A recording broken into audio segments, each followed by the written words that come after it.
सिंध में बल्दियाती इलेक्शन मुलतवी होने पर इलेक्शन कमीशन को नोटिस जारी। सिंध हाई कोर्ट ने पीटीआई की दरख्वास्त पर समाअत की। अदालत ने election commission, chief secretary, Sindh secretary बल्दियात और दीगर को नोटिस जारी कर दिए।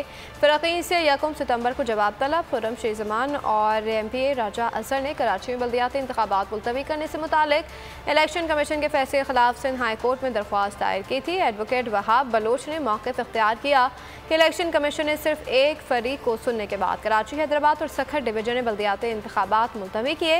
इलेक्शन कमीशन ने किसी दूसरी पार्टी का मौक़िफ़ सुनने की ज़हमत तक नहीं की।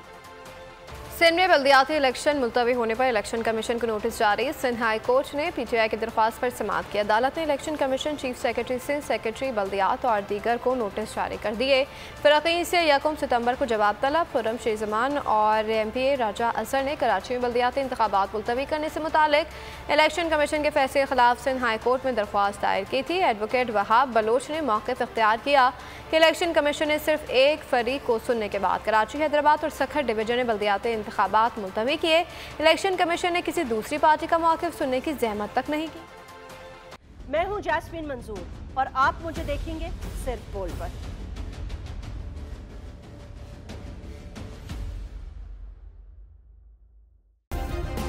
सब्सक्राइब करें और बेल दबाएं ताकि कोई खबर रह न जाए।